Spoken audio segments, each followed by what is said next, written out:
আমরা এখন বোঝার চেষ্টা করব জ্যামিতিক সমানতার পর আলোক সমানতাটা কী জিনিস। আলোক সমানতা হওয়ার জন্য এটা একটা স্টেরিক সমানতা ডেফিনেটলি, এইটা আসলে দেয় কি না এটার জন্য আমাদেরকে আসলে 4টা কন্ডিশন মেনটেন করতে হয়। 4টা কন্ডিশন যদি ফিল আপ করে সেক্ষেত্রে আমরা আলোক সমানতা বলতে পারবো। তো প্রত্যেকটা কন্ডিশন নিয়ে আমরা আলাদাভাবে আলোচনা করব। প্রথমত 1 নম্বর যে শর্তটা সেটা হচ্ছে কাইরাল কার্বন থাকতে হবে। লাইক কেউ যদি আলোক সমানতা দেখাইতে চায় তার অবশ্যই কাইরাল কার্বন যুক্ত একটা যৌগ হতে হবে। তো প্রশ্ন হচ্ছে কাইরাল কার্বন কি?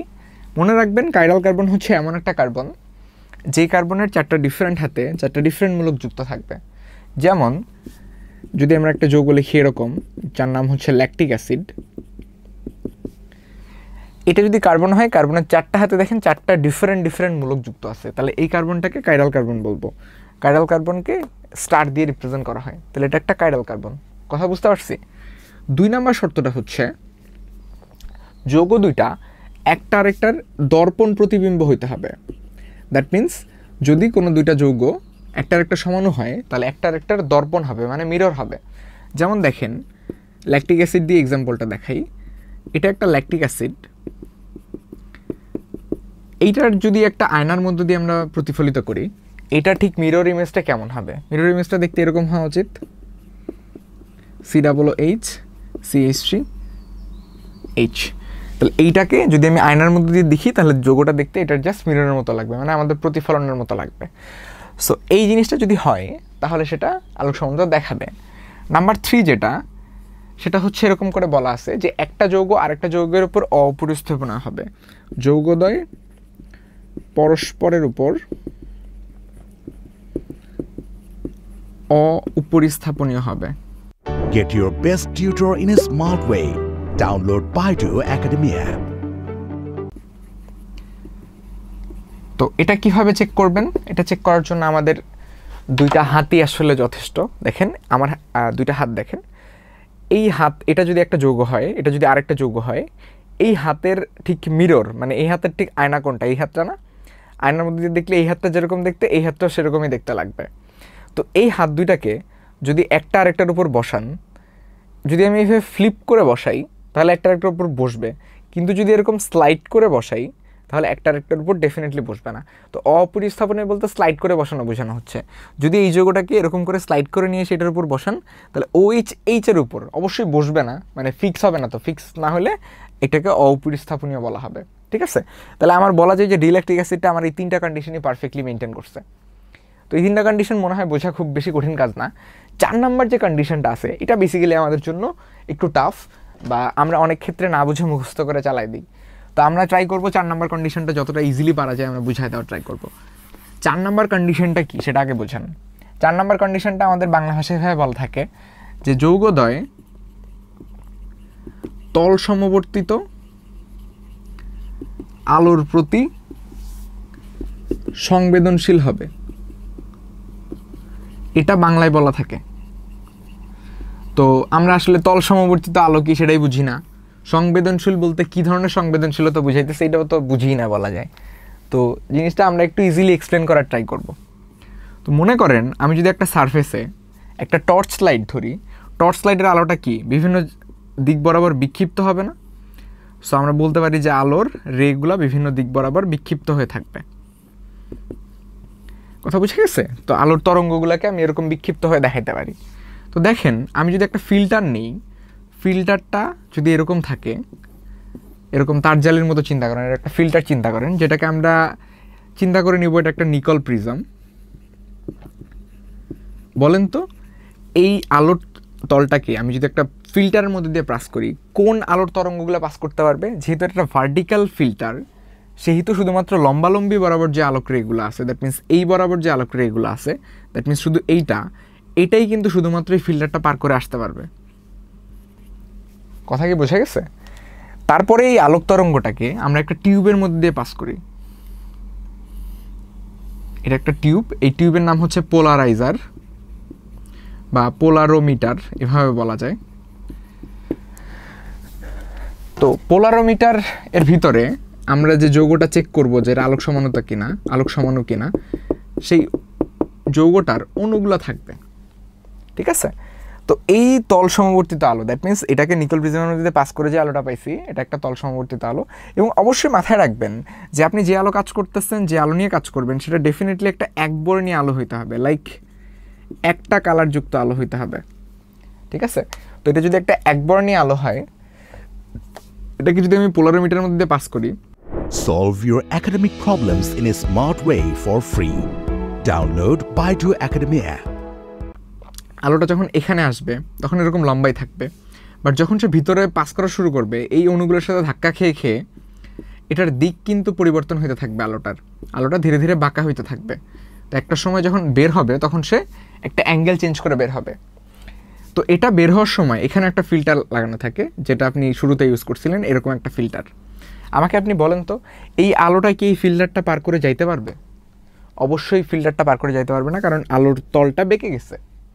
আমরা এই ফিল্টারটা তাদেরকেই পাস করে দিতে পারবো যে হচ্ছে সোজাসুজি বরাবর আছে। তো আমি যদি এখানে একটা পর্দা চিন্তা করি, যেখানে একটা পর্দা আছে, আমি চাইবো যেখানে আলো আসে নাকি আসে না সেটা চেক করব। এই অবস্থায় যদি থাকে, ডেফিনেটলি এই আলোটা আমার ফিল্টারটা পার করার কথা না, তাহলে আমার পর্দাটা কি হবে না, ডেফিনেটলি আলোকিত হবে না। তো আমি যদি পর্দাটাতে আলো আনতে চাই, তাহলে আমার ফিল্টারটাকে কি করতে হবে, একটা সার্টেন অ্যাঙ্গেলে ঘুরাইতে হবে না, রোটেট করতে হবে কিনা বলেন? একটা নির্দিষ্ট কোণে যদি আমি ফিল্টারটাকে ঘুরাই, তখন আমার এই আলোটা ফিল্টারটাকে পাস করে এই জায়গায় আসতে পারবে। তাহলে এই যে যত কোণে ঘুরাইলেন, এই ঘুরানো কোণটাই হচ্ছে আমার পরিলক্ষিত কোণ।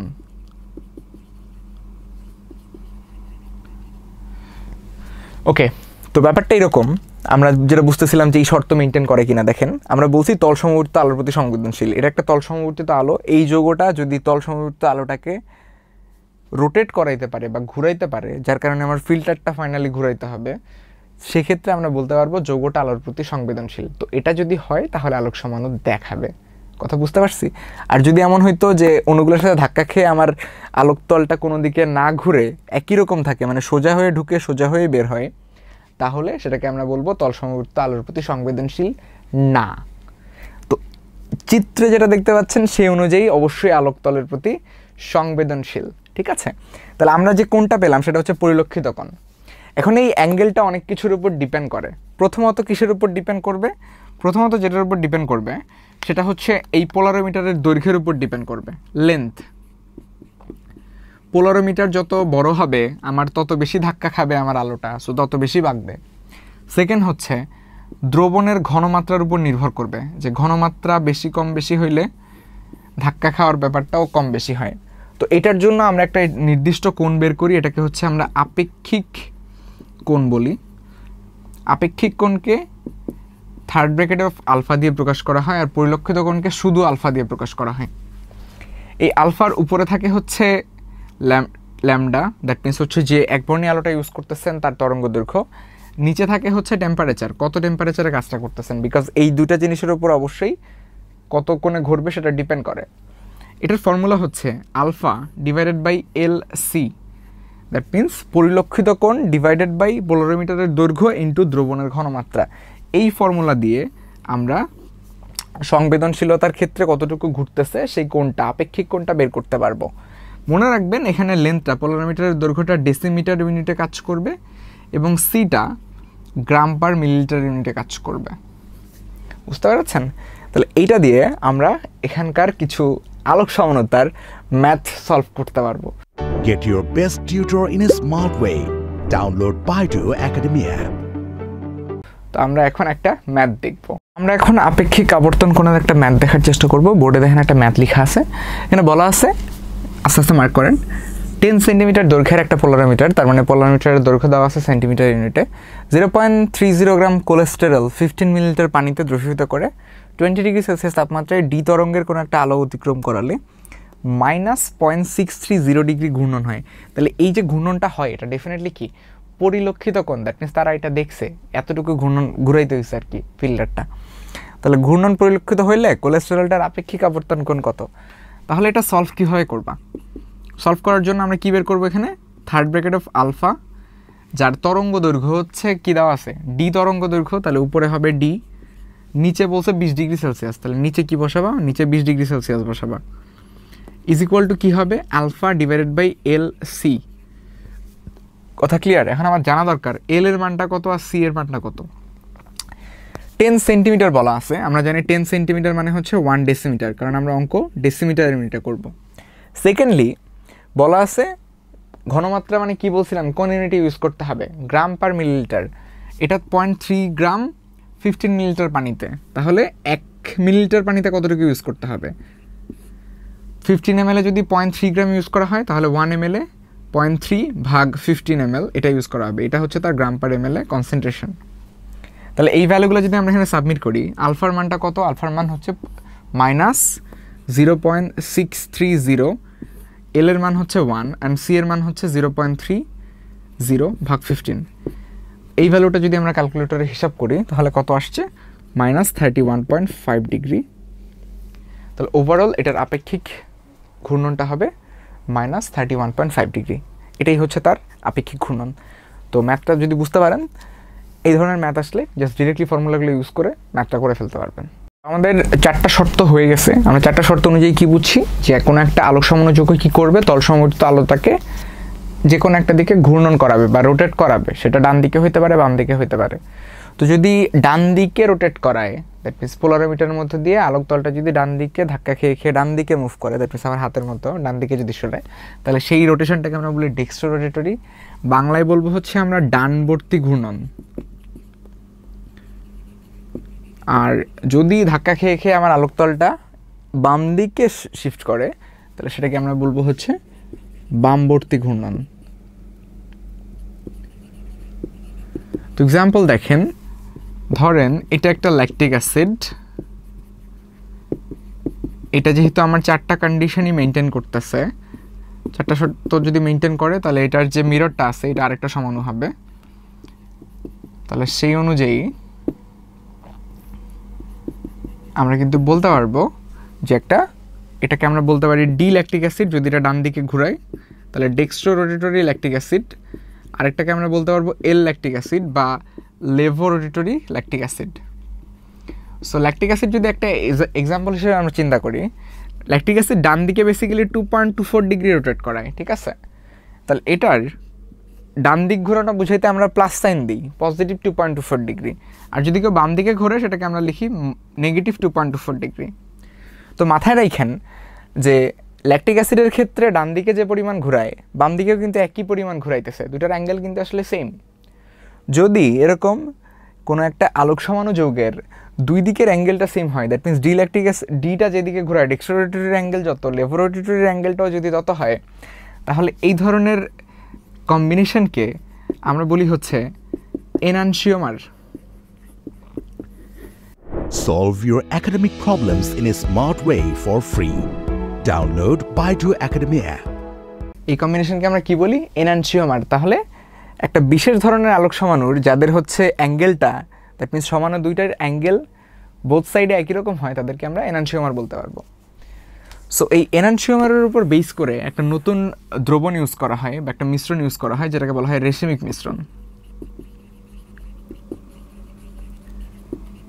রেশমিক মিশ্রণের ক্ষেত্রে কন্ডিশনার হচ্ছে সমমোলার এনানশিওমারের মিশ্রণ ব্যবহার করা হয়। মনে করেন আপনি একটা পোলারাইজার মেশিনে 50টা ডি ল্যাকটিক আর 50টা এল ল্যাকটিক নিছেন। তাহলে একটা তল সমবর্তিত আলো যখন আমার এই পোলারোমিটারটা পাস করবে, 50টা ডি ল্যাকটিক অ্যাসিড কী চাইবে? আমার এই আলোক তলটাকে ডান দিকে ঘুরাইতে চাইবে। ঠিক সেম টাইমে 50টা এল ল্যাকটিক অ্যাসিড কী চাইবে? এটাকে বাম দিকে ঘোরানোর ট্রাই করবে। এবং যেহেতু দুইটার angle same, 2.24 degree 2.24 degree, ultimately আমার অ্যাঙ্গেলটা কোনো দিকেই, মানে আমার আলোক তলটা কোনো দিকেই ঘুরবে না, তার আউটপুট কী আসবে? সেম আসবে, একই রকম অ্যাঙ্গেলে থাকবে, কোনো চেঞ্জ আসবে না। তো সেক্ষেত্রে রেশমিক মিশ্রণ একটা আলোক নিষ্ক্রিয় মিশ্রণ। তার মানে রেশমিক মিশ্রণ কোনো আলোক সমাণু না, এটা একটা আলোক নিষ্ক্রিয় যৌগ। কথা কি বুঝতে পেরেছেন? তাহলে আপনি 3টা জিনিস বুঝলেন। এক হচ্ছে আলোক সমাণু কারা? আলোক সমাণু হচ্ছে তারাই যারা 4টা কন্ডিশন মেনটেন করতেছে। এনানশিওমার কারা? এনানশিওমার হওয়ার জন্য ওই 4টা কন্ডিশন লাগবে, প্লাস আলোক সমাণু হওয়া লাগবে, প্লাস এই যে দুইটা সমাণুর অ্যাঙ্গেল একই মানের হইতে হবে। তারপরে কি শিখলেন? রেশমিক মিশ্রণ। রেশমিক মিশ্রণ কী জিনিস? যদি সমমোলার এনানশিওমার নেওয়া হয়, দ্যাট মিনস ডেক্সট্রো রোটেটরি যে কয়টা, লেভো রোটেটরিও সেই কয়টা নেওয়া হয়, তাহলে তার সমমূলার মিশ্রণটাই হচ্ছে রেশমিক মিশ্রণ। তো আশা করি বুঝতে পারছেন। রেশমিক মিশ্রণের পর এখন আমরা বোঝার চেষ্টা করব আসলে ডায়াস্টেরিওমার জিনিসটা কি। ডায়াস্টেরিওমার বোঝার জন্য আবার একটু এই জায়গাটাতে খেয়াল করেন। আমরা বলছি আলোক সমানুর কন্ডিশন 4টা, কাইরাল কার্বন, দর্পণ প্রতিবিম্ব, অপরিস্থাপনীয়, একটার উপরে, আরেকটা হচ্ছে তল সমবর্তিত আলোর প্রতি সংবেদনশীল। যারা এই 4টা কন্ডিশনই মেনটেন করে তারা হচ্ছে আলোক সমাণু।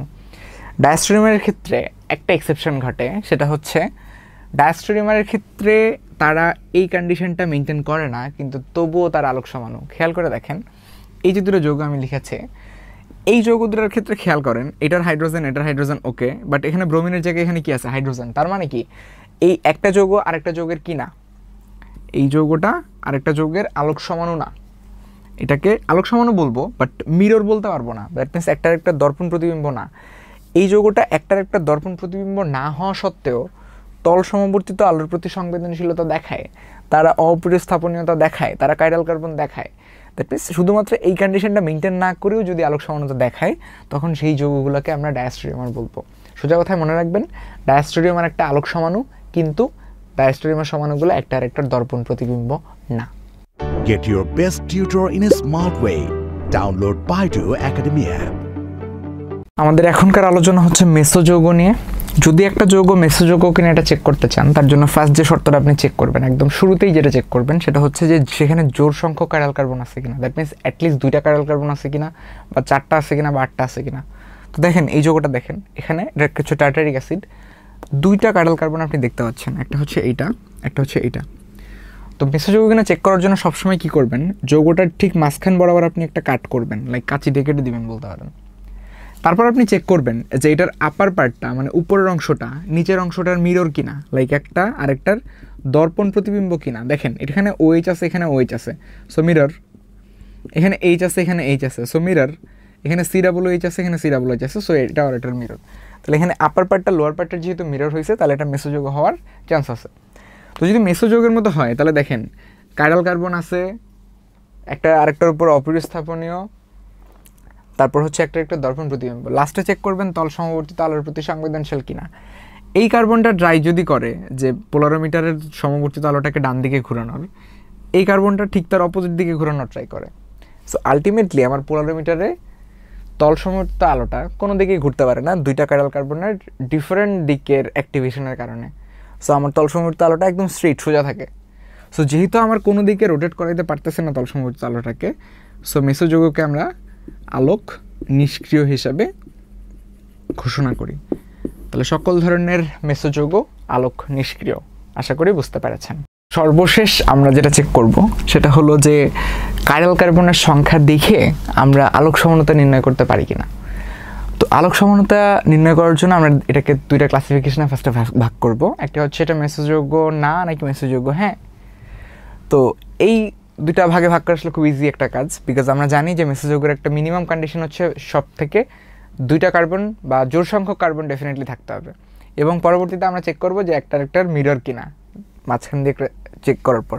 তো যদি মেসোযৌগ না হয়, দ্যাট মিনস বিজোড় সংখ্যক কার্বন হয়, বা 2 ভাগে ভাগ করা যায় না, বা একটা দর্পণ না হয়, তাহলে এই ক্ষেত্রে আমরা মেসোযৌগ না হলে ওই ক্যাটাগরির আলোক সমাণুতার সংখ্যা হচ্ছে আমরা বলি 2n, এবং মেসোযৌগ যেহেতু না।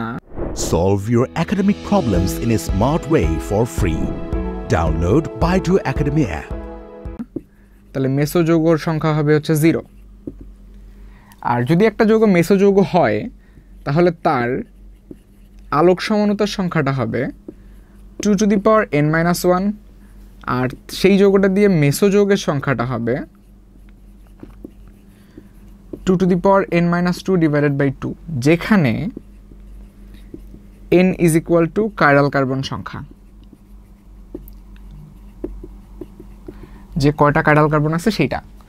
তো আমরা একটু আগে যে এক্সাম্পলটা দেখছিলাম যে টার্টারিক অ্যাসিডের যৌগটা দেখতে এরকম ছিল, OH, এখানে আছে H আর H। যেহেতু জোড় সংখ্যক কার্বন আছে এবং এটাকে 2 ভাগে ভাগ করা যায়, তাহলে কাইরাল কার্বন কয়টা এখানে? 2টা।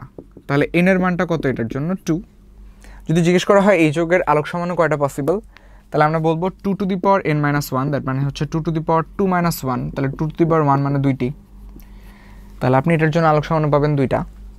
আর যদি জিজ্ঞেস করা হয় মেসোযৌগ কয়টা, তাহলে ফার্স্টে আলোক সমাণু পাইলেন, এরপরে আপনি বের করবেন যে এটাতে মেসোযৌগ কয়টা পাওয়া যায়। মেসোযৌগ পাবেন 2n-2 ভাগ 2, তাহলে 2 ভাগ 2 দ্যাট মিনস 2 মানে হইতেছে একটা, তাহলে একটাই মেসোযৌগ পাবেন, সেটা হচ্ছে এটা। সো এই হচ্ছে আমার আলোক সমাণু বের করার যে সিস্টেমটা কার্ল কার্বন থেকে সেটা। তো আশা করি আমরা লেকচারটা বুঝতে পেরেছি। তো আমরা এই পুরো লেকচারে আইপিএসসি নেমিং এবং সমানতা কভার করছি। তো এই পুরা ওভারঅল জিনিসটা আপনারা অবশ্যই বাসায় ভালো মতো বই আর একটু দেখবেন, নিজের মতো করে বোঝার ট্রাই করবেন। মনে রাখবেন সবসময় নিজের বোঝাটাই বড় কথা। এবং যেহেতু আমরা চ্যাপ্টারটা শুরু করছি ভালো মতো, তো কখনোই জৈব যৌগ বা জৈব রসায়ন নামটা শুনে ভয় পাবেন না। এটা আসলে একটা ভয় পাওয়ার জিনিস না, এটা আমরা নিজেরা একটা মিথ বা ওথ ক্রিয়েট করেছি।